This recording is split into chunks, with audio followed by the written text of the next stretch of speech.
여러분, 우리가 그 운동 경기를 하다 보면 특히나 이제 전후반으로 나뉘는 운동 경기는 꼭 중간에 어떤 시간이 있죠? 어떤 시간이 있습니까? 네, 하프타임이라고 하는 일명 그 쉬는 시간이 있습니다. 그래서 보통 이 경기를 하면 15분을 준다고 해요. 15분을 넘어가면 안 되는 룰이 있다고 합니다. 전반전, 후반전 사이에는 꼭 이 하프타임 시간이 있는데, 전반전을 전력을 다해서 뛰던 선수들도 아무리 내가 뛰고 싶어도 일단 전반전이 끝나면 강제적으로 쉬게 만드는 거죠. 그래서 들어와서 라커룸에 와서 또 뭐 옷도 갈아입고 또 물도 마시고 좀 이렇게 휴식을 취합니다. 그런데 그 시간은 단지 쉬는 시간만은 아니더라고요. 가끔 이렇게 카메라 앵글이 들어가면 그 시간에 사실은 굉장히 중요한 전략 회의를 하죠. 어떤 회의를 합니까? 전반전에 뭐가 문제였지를 살피는 거예요. 계속 후반전에도 이렇게 뛰어도 될까? 그걸 점검을 하는 시간이죠. 그래서 하프타임은 쉬는 시간이면서 사실은 작전 타임입니다. 그리고 이 하프타임을 어떻게 가시느냐가 사실은 그 경기의 승패를 결정합니다. 왜요? 경기의 승패는 언제나 후반전에 결정되니까. 그렇지 않나요? 전반전에 아무리 내가 10대 1로 뭐 이렇게 이기고 있다고 하더라도 후반전에 11대 10으로 지면 진 거잖아요.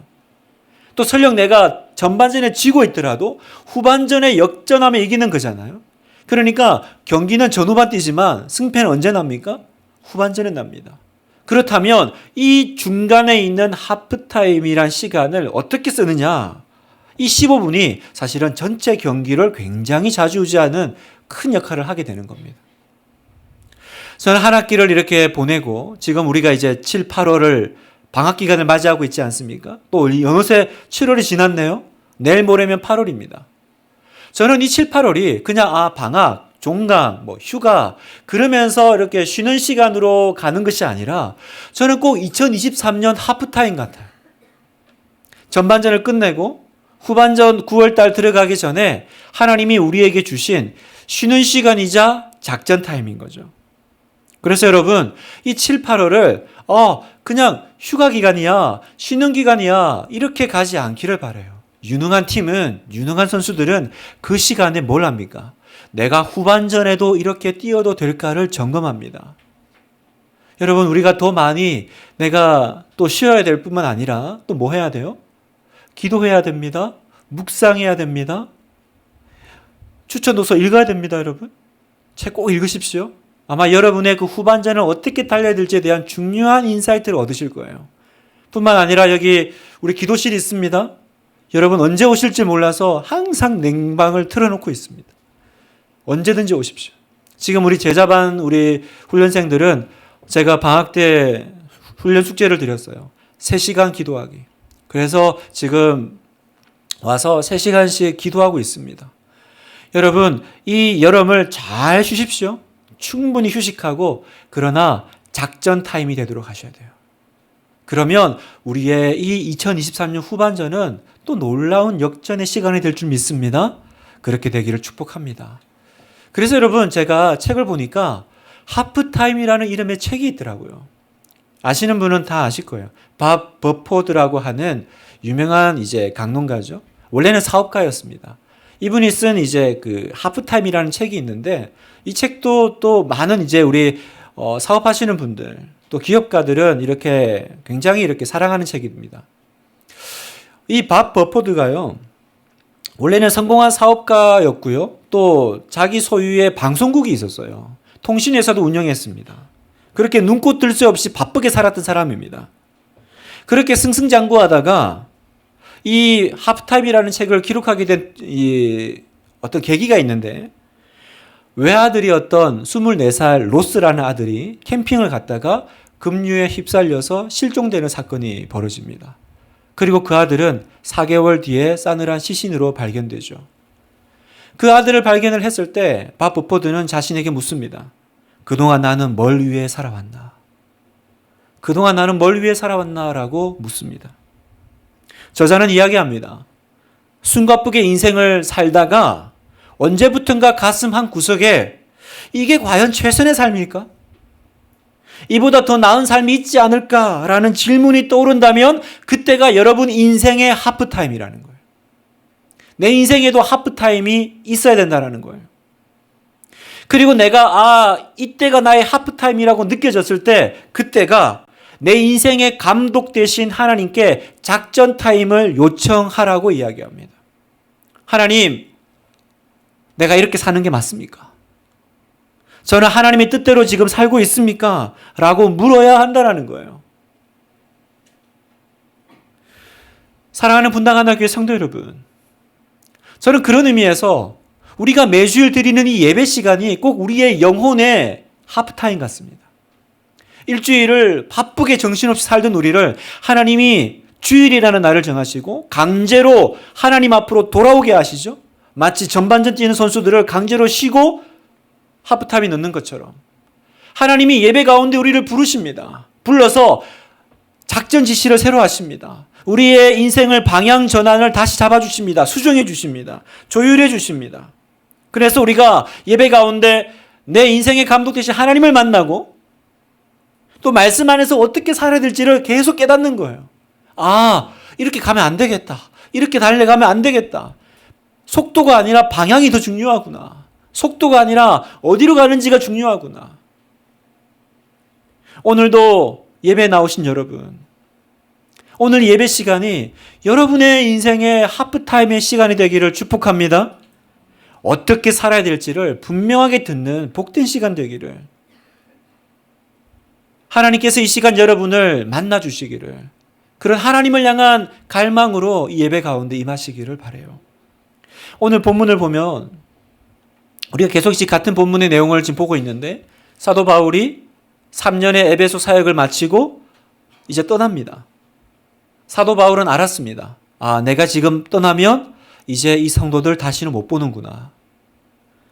37절을 보니까 다 크게 울며 바울의 목을 안고 입을 맞추고 다시 그 얼굴을 보지 못하리라 한 말로 말미암아 더욱 근심하고 배에까지 그를 전송하니라.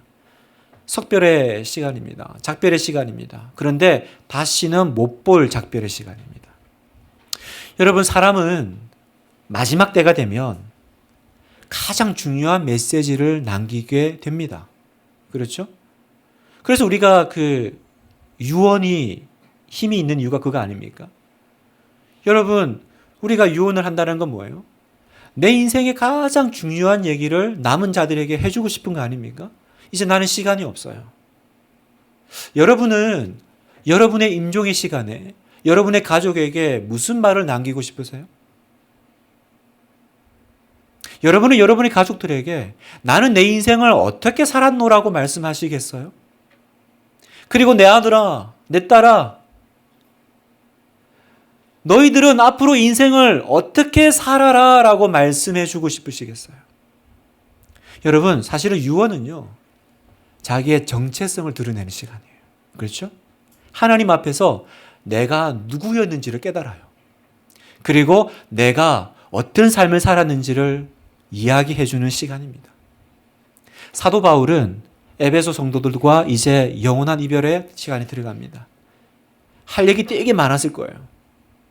그런데 이제 헤어진다고 하니까 가장 중요한 이야기를 해주고 싶었을 겁니다. 그 중요한 얘기는 뭐예요? 사도 바울의 인생 중심에 있는 거. 사도 바울이 평생을 붙잡고 살았던 그 가치를 이야기해주고 싶었을 거예요. 그게 바로 오늘 우리가 이제 읽기 시작한 28절부터의 내용인데 28절을 다시 한번 보면 같이 한번 읽어볼까요? 시작. 여러분은 자기를 위하여 또는 온 양떼를 위하여 삼가라. 성령이 그들 가운데 여러분을 감독자로 삼고 하나님이 자기 피로 사신 교회를 보살피게 하셨느니라. 지금 바울이 에베소 장로들에게 그리고 에베소 성도들에게 전하고 싶었던 가장 중요한 내용은 뭐예요? 교회를 부탁한다라는 거예요. 교회를 부탁한다. 하고 싶은 얘기가 되게 많지만 여러분에게 내가 맡기고 싶은, 부탁하고 싶은 것은 바로 교회다라는 거예요. 왜 갑자기 교회였을까요? 그게 사도 바울의 가슴에 있는 불이었거든요.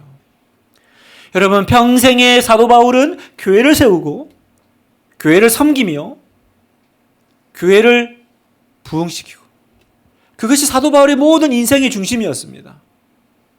그래서 여러분, 사도행전은 사실은 교회 행전이죠. 교회가 세워지는 장면들을 계속 보고 있는 겁니다. 그래서 우리도 분당 하나교회도 교회를 세우면서 사도행전을 일부러 이렇게 말씀으로 선택한 이유가 있습니다. 바로 사도행전에는 교회의 근간이 뭔지를 보여주거든요. 교회가 왜 중요한지를 보여주거든요. 왜 우리가 여기에 분리개척을 나왔는지를 보여주거든요. 여러분, 교회란 무엇입니까? 교회는 뭡니까, 여러분? 그냥 이름입니까? 분당 하나교회, 분당 우리교회. 아니면 건물입니까? 아니면 그냥 주일 되면 나와서 예배 드리는 곳입니까? 여러분, 교회가 무엇입니까? 교회가 무엇이기에 사도 바울은 그 중요한 마지막 타이밍에 교회 얘기를 할까요? 오늘 본문에 보면 사도 바울은 교회에 대해서 굉장히 놀라운 표현을 하나 하는데, 그 표현은 바로 하나님이 자기 피로 사신 교회라는 거예요. 정의가 그렇습니다. 교회는 하나님의 피값이다. 이 아침에 제가 이 짧은 시간에 교회의 영광에 대해서 여러분하고 다 나눌 수는 없지만, 이 표현 하나만으로도 우리는 교회가 얼마나 귀하고 소중한 공동체인지를 우리는 깨닫게 됩니다. 여러분, 무언가 핏값을 지불했다면 그건 진짜 대단한 거죠. 여러분, 어떤 물건의 가치는 대가 지불에 결정되지 않습니까? 왜 명품이 여러분 우리가 귀하게 대합니까? 비싸니까요. 대가 지불이 많이 들어가야 되니까. 그런데 여러분 보니까 교회는요, 하나님이 자기 피를 내주고 피값으로 사신 교회라는 거예요. 그러니 얼마나 귀하겠어요. 우리는 그냥 아무렇지도 않게 다니고 있는 이 교회가 사실은 얼마나 엄청난 자리라는 것을 오늘 사도 바울이 우리에게 말씀해 주고 계세요. 그래서 여러분, 교회 안에는요, 오늘 방금 여러분 읽으셨던 28절에 보면 삼위일체가 다 나옵니다. 28절을 다시 한번 화면을 좀 보여주시면 성령이 나오시죠? 성령이 그들 가운데 감독자 상고 성령이 나오죠? 또 성부 하나님이 나오죠? 하나님이 자기 피는 누구 피예요? 성자 예수님의 피죠. 그러니까 28절 안에 교회를 세우는데 성부, 성자, 성령이 다 동원되어 가지고 만드신 공동체라는 거예요. 교회는 그런 곳입니다, 여러분. 삼위일체가 전력 투구해서 세운 곳. 세상의 모든 공동체는요, 사람이 만듭니다. 우리가 필요해서 학교를 만들고 우리가 필요해서 어떤 단체를 만들죠. 그러나 사람이 만들지 않고 하나님이 만든 공동체가 있는데 바로 교회라는 거예요. 교회는 우리가 예배 드리려고 필요해서 만든 게 아닙니다, 여러분. 성령님이 직분자를 세워서 목사를 세우고 장로를 세우고 하나님이 세우시고요. 자기 피값을 주고 사신 공동체. 그러면 왜 하나님이 교회를 만드셨습니까? 이 피값을 주기까지 하나님께서 교회를 우리에게 주신 이유는 뭘까요? 교회를 통해서 뭘 하기를 원하셨을까요? 그걸 보여주는 중요한 말씀이 있는데 에베소서 1장 23절 말씀이에요. 이 말씀도 같이 한번 읽어볼까요? 시작. 교회는 그의 몸이니 만물 안에서 만물을 충만하게 하시는 이의 충만함이라. 교회는 뭐라고요? 그의 몸이래요. 하나님의 몸, 예수님의 몸이 교회라는 거예요. 그리고 어떤 역할을 하십니까? 만물 안에서 만물을 충만하게 하시는 이의 충만함이라. 이 알 듯 모를 듯 이 표현이 무슨 말일까? 세상을 충만하게 하는 곳이 바로 교회다라는 거예요. 세상을 충만하게 하는 곳. 그 말은 뭡니까? 이 세상에 하나님이 없는 이 세상의 특징이 있는데 그 특징은 바로 공허함이라는 것입니다. 여러분, 이 세상의 특징은 공허함이라는 거 여러분 다 동의하시나요? 어떻게 살아도 그 끝에 알 수 없는 갈급함과 갈증과 허무함이 있지 않아요? 그래서 맛있는 걸 먹어도 그때뿐이고 또 다른 걸 더 먹어야 되나? 좋은 걸 가봐도 그때뿐이고 더 있나? 그래서 끊임없이 뭔가를 찾아가지만 그 끝에는 뭐가 찾아와요? 항상 허무합니다. 뭘 해도 참된 만족과 기쁨이 없는 게 이 세상입니다. 그래서 여러분, 이 세상의 끝은요, 아무리 내가 성공하고 돈을 벌어도요, 결국은 두 길입니다. 염세주의 아니면 쾌락주의로 갑니다. 내가 다 이뤄봤어. 근데 끝에 아무것도 없더라. 인생 덧없다. 덧없다라는 거예요. 그래서 머리 깎고 산으로 들어가시는 분도 있고, 또 닦는 분도 있고, 또 반대로 더 누려볼 거야. 아니야, 뭔가 있을 거야. 내가 지금 뭘 못해서 그런 거야. 그래서 더 달려가죠. 더 어디 익사이팅한 게 없나? 더 재미난 게 없나? 더 내 마음에 만족을 주는 게 없나? 참된 만족을 찾아서 쾌락을 향해 달려갑니다. 여러분, 얼마 전에 그 타이타닉 보러 잠수정 내려갔다가 그 폭파된 사건 들으셨죠? 참 안타까운 사건이었는데, 그 몇 명 안 되는 사람이 그 2시간 정도입니까? 타이타닉을 보러 내려가는데요. 물론 그 사고가 이제 뭐 이렇게 사건이 됐지만, 여러분 그 한 번 타는데 1인당 얼마인 줄 아세요? 말씀과 기도 외에는 전혀 관심이 없으시니까 1인당 3억입니다. 3억. 2시간 정도 내려가서 그 타이타닉을 보는데 3억입니다. 그 사건이 이렇게 수면 위로 올라오면서요, 제가 이렇게 뉴스를 보니까 그 백만장자들의 그 위험한 놀이라고 하는 그런 뉴스 기사들이 막 등장하더라고요. 어떤 기사는 보니까 그 카피라이트가 이랬습니다. 목숨 걸고 우주 심해 가는 슈퍼리치들. 그 보니까 여러분, 요즘 그 우주 관광 여행 유행하잖아요. 여러분, 우주 관광을 가는데 한 17일 갔다 왔더라고요. 여러분, 그 17일을 그 우주에 그 체류하는데 얼마인 줄 아세요? 얼마일 것 같으세요? 17일을 우주를 갔다 온다. 딱 17일. 1인당 700억입니다. 700억. 그러니까 계산을 하면 하룻밤에 41억. 뭐 우리 이 정도 돈 있잖아요. 그죠?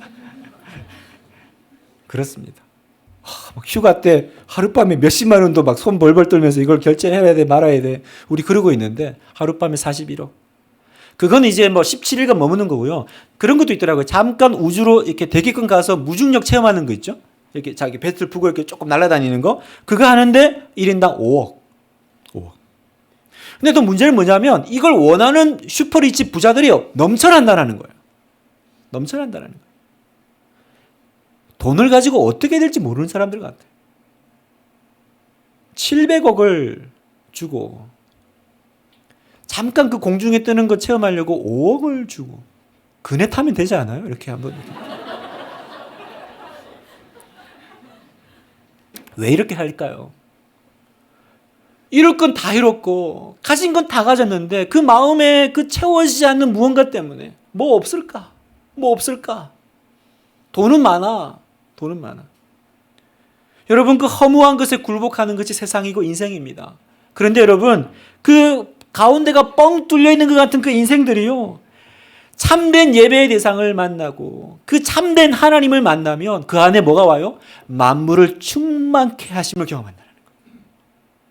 세상을 향한 그 갈급함이 하나님을 향한 갈급함으로 바뀌면서 그 인생이 이제 하나님이 주시는 생명으로 충만해지게 된다는 거예요.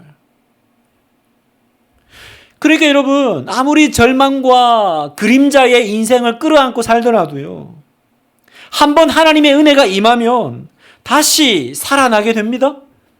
그 다시 살아나게 하는 그 곳이 어디라고요? 바로 교회라는 거예요. 교회는 만물을 충만하게 하시는 이의 충만함이니라. 세상은 공허함, 뻥 뚫림, 허무함이 특징이라면 교회는 충만함이다. 충만합니다. 여러분, 교회가 충만함인 줄 믿으십니까?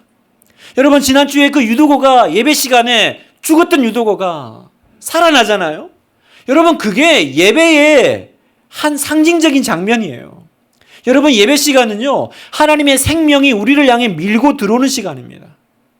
그러니까 여러분, 예배를 한번 잘 드리면 여러분, 예배 가운데 내가 온전히 하나님을 만날 때, 하나님을 갈급해 할 때요, 우리는 충만하게 될 줄 믿습니다. 죽은 것이 살아날 줄 믿습니다.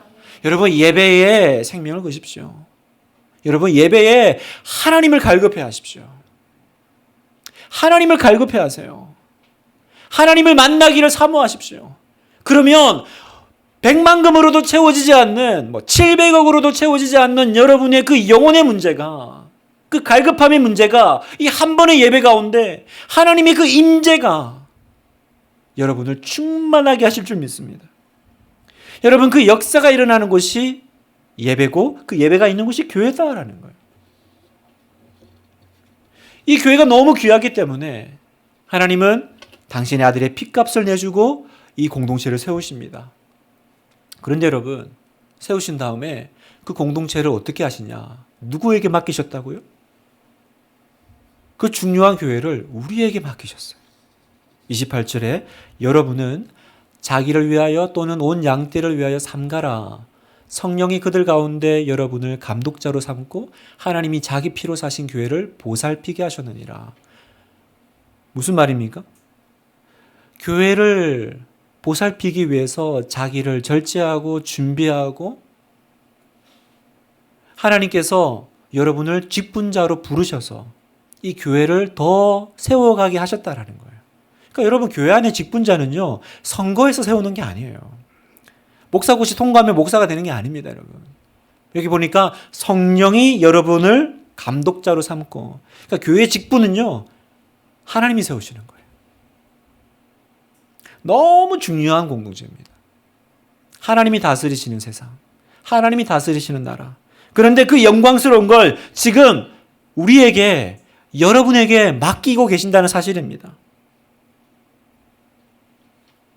우리는 하나님의 집을 세우는 사람들입니다. 그러니 여러분, 사랑하는 우리 하나교회 성도 여러분, 여러분, 교회를 위한 삶이 얼마나 영광스럽고 귀한 삶인지 아시기를 축복해요.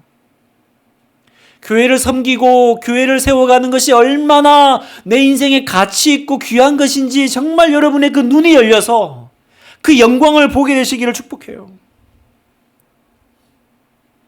많은 성도님들 가운데 교회 일 하는 거 부담스러워하는 분들 참 많습니다. 교회 직분 맡는 거 참 어려워하는 분들 많습니다. 교회 직분 얘기하면, 봉사 얘기하면, 이제 교회로 옮길 때가 됐어. 저 이거 맡기면 부담스럽습니다. 저 안 됩니다. 제가 보니까 연말이 되면요, 우리 회사 다니시는 분들은 회사마다 인사 발표가 있죠. 그리고 연말 승진 명단에서 떨어지면 그렇게 가슴 아파하십니다. 힘들어 하십니다. 당연하죠. 어느 조직에 몸담고 있든지 시간이 지나면 그 조직의 중요한 자리로 올라가는 것이 너무 당연한 영광이고 또 우리의 소망 아니겠어요? 그런데 유독 교회에서는 싫어합니다. 세상에서는 내가 올라가면 그만큼 책임이 커지고 그만큼 자리가 무거워짐에도 불구하고 그 인사 명단에서 떨어지면 그렇게 힘들어하지만 교회에서는 하나도 안 힘들어합니다. 오히려 낮은 곳으로, 성경적인가? 드러나지 않는 곳으로. 그래서 평생의 꿈이 나는 평신도로 살 거야, 그게 자신의 비전이다라고 말하는 이상한 꿈 얘기도 있습니다. 신방을 하다 보면 가끔 성도님들이 목사 붙잡고 하소연할 때가 있습니다. 목사님, 우리 애 좀 말려주세요. 너무 교회 일에 열심히 해요. 우리 애 교회 가서 사는데 좀 말려주세요. 그렇게 부탁하는 어머님들이 있습니다. 저는 그런 얘기 들은 적이 없는데 어떤 목사님은요, 어느 성도님이 목사님 붙잡고, 목사님, 우리 애가 목사가 되려는데 좀 말려주세요. 그런 슬픈 이야기가 있습니다. 말려야 돼요, 말아야 돼요? 내가 목사인데 어떤 애가 목사가 되려고 하는데 말려달래요. 그걸 왜 나한테? 여러분, 이 모든 것들이요, 여러분, 우리가 교회의 영광을 너무 몰라요. 그냥 주일날 예배 드리는 건 줄 착각하세요. 이게 전부인 줄 아세요. 여러분, 교회는 하나님의 몸이자 그리스도의 몸이라고 했어요. 그 몸을 섬기는 일이라고 했습니다. 여러분, 만약에 대통령이 나를 부르면, 그래서 가까이서 섬겨라 그러면 얼마나 그건 귀할까요? 가문의 영광일 거예요. 하물며 예수님을 섬기는 일입니다. 예수님의 몸을 섬기는 겁니다. 그래서 사도 바울이 이 영광을 봤어요. 영광을 보고는 뭐라 그럽니까? 나의 생명조차 귀한 것으로 여기지 아니하노라. 남은 삶을 교회의 영광을 위해 살기로 결단합니다. 왜요? 눈이 열려 보니까 세상에 왕이 불러도, 세상에 지도자가 불러도, 회장님이 불러도 그렇게 영광스러운데 만왕의 왕이신 하나님께서 자기 핏값으로 사신 교회를 섬기는 자리로 부르셨다. 내가 거기에 쓰임 받는다. 이런 영광이 어딨나? 이런 소망이 어딨나? 이런 사명이 어딨나? 오늘 예배 가운데 여러분, 정말 하나님께서 여러분의 믿음의 눈을 열어주시길 축복합니다. 눈이 열려서 정말 교회의 영광을 보기를. 제가 그 영광을 이렇게 간접적으로나마 좀 체험한 일이 있었습니다. 분당우리 교회에 있을 때 그 이제 특세 기간이었는데요. 하루는 그 특세 마지막 날 밤입니다. 이제 내일 이제 마지막 날인데 뭐 수면 부족하죠. 워낙 일찍들 오시니까 또 부교육자들이 뭐 이렇게 주차부터 해서 바쁘니까 거의 뭐 1시간, 2시간 잘 때예요. 마지막 날도 이제 비몽사몽간에 이제 잠이 들었는데 그때 제가 되게 특별한 꿈을 하나 꿨습니다. 뭐 꿈 얘기라 좀 그런데 그냥 재미로 들어주세요. 제가 꿈을 꿨는데 꿈에 요셉의 꿈 같은 꿈을 꿨어요. 딱 꿈에 제가 이제 어떤 방에 있는데 이찬수 목사님하고 우리 부교육자들이 그 방에 다 자고 있더라고요. 마치 그 요셉의 형제들이 요셉을 이렇게 둘러싸고 있는 것처럼 그렇게 딱 방에 있더라고요, 제가. 근데 갑자기 목사님이 먼저 다 일어나시더니 맞은편에 저를 향해서 이렇게 말씀하시는 거예요. 하나님 나라 가장 중심에 네가 있다. 그러시는 거예요. 그래서 제가 그 말씀을 듣고 자리에 일어나서 네, 그렇습니다, 목사님. 제가 하나님 나라 중심에 있습니다. 그리고 이제 깬 거예요. 그래서 이제 그 다음날 이제 특세 마지막 날인데 의미심장하잖아요. 그래서 제가 또 목사님께 메일을 썼네. 이렇게 목사님, 제가 꿈을 꿨는데 아직까지 답장이 없습니다. 무슨 이런 이상한 목사가 꿈꾸고 막 그런 얘기를 막 메일로 보냈나 그러지 않았겠어요? 뭐 그냥 그러고 이제 말 꿈인데요. 제가 이제 그게 이제 여운이 되게 남아가지고 너무 지금까지 생각나니까 제가 이제 그런 생각이 드는 거예요. 나는 그냥 단순히 교회라고 막 특세 막 정신없이 바쁘게 그냥 그런 거 하는 줄 알았는데 아니구나. 특세를 참석하고 온 성도가 새벽에 불같이 기도하는 이 자리가 바로 하나님 나라의 가장 중심이요 최전선이구나. 저에게는 그게 아멘이 됐습니다.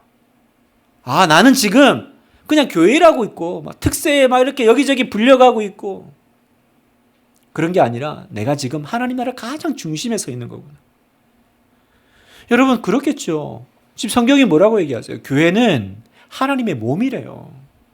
그러면 교회는 하나님 나라 중심 아니겠어요? 사랑하는 성도 여러분, 이 귀한 하나님 나라 중심에 서시는 귀한 여러분 성도 되시길 바랍니다. 여러분의 삶의 가장 중요한 그 삶의 의미와 목적이 하나님을 향해 달려가기를, 그리고 하나님의 그 몸된 교회를 향해 가기를. 여러분 그때 어떤 일이 벌어진다고요? 만물을 충만케 하시는 충만함이 여러분을 채우는 거예요. 백만금으로도 어떤 우주 여행으로도 만족되지 않는 우리의 영혼이 그 하나님의 임재 가운데 들어갈 때, 그 하나님 나라 최 중심에 서 있을 때 채워지는 거예요. 그런데 여전히 우리 안에 그런 불안감은 있죠. 어떤 불안감이 있냐면 과연 내가 이걸 잘 섬기고 맡을 수 있을까? 그런 불안입니다.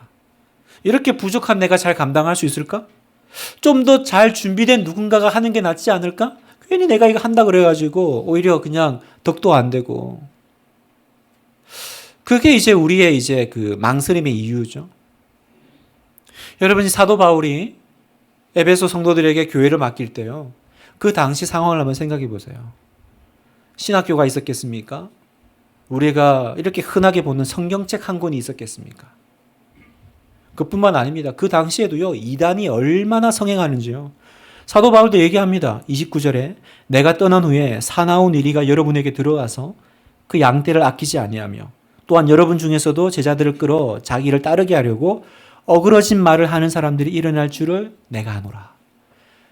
이리 같은 이 이단들이 들어와서요, 자기를 따르게 하려고 어그러진 말을 할 거라는 거예요. 이상한 말을 할 거라는 거예요. 그래서 그런 이제 교회를 막 혼란스럽고 막 힘들게 하는 일이 일어날 걸 내가 안다 그래요. 분명히 내가 떠나고 나면 너네 교회에 큰 시험 하나 온다. 이상한 사람들 등장할 거야. 안 돼요. 여러분 생각해 보세요. 알면 떠나면 안 되잖아요. 인간적으로. 그러면 좀 더 같이 있으면서 더 지켜주고 보살펴주고 인내 함께 이렇게 뭡니까? 이끌어가 줘야 되지 않습니까? 근데 어떻게 해요? 딱 3년 가르치고 떠납니다. 다시는 못 본다 이러고 가요. 마치 이건 제가 우리 제자 훈련생들한테 2년 딱 훈련시키고 난 다음에 교회를 잘 부탁해요. 그리고 저는 이제 딴 데 가는 거죠. 얼마나 무책임합니까? 와, 이렇게 황당한 일이. 근데 여러분, 사도 바울은 왜 이렇게 무모할까? 사도 바울은요, 지금 그 성도들에게 교회를 맡긴 게 아니에요, 사실은. 32절을 잘 보면요. 같이 한번 읽어볼까요? 시작. 지금 내가 여러분을 주와 및 그 은혜의 말씀에 부탁하노니 그 말씀이 여러분을 능히 든든히 세우사 거룩하게 하심을 입은 모든 자 가운데 기업이 있게 하시리라. 그 사람들에게 부탁한 게 아닙니다. 누구에게 부탁했다고요? 주와 은혜의 말씀에 부탁했다. 답은 예수님이다라는 거예요. 예수님과 예수님의 말씀이 여러분은 부족하지만 나 여러분 안 믿지. 그러나 예수님 안에만 있으면 여러분이 예수님의 말씀 가운데만 있으면 그 말씀이 능히 감당하게 해 주실 거야. 바울은 떠납니다.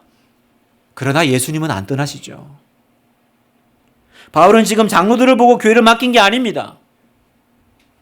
예수님과 그 은혜의 말씀의 교회를 맡긴 거예요.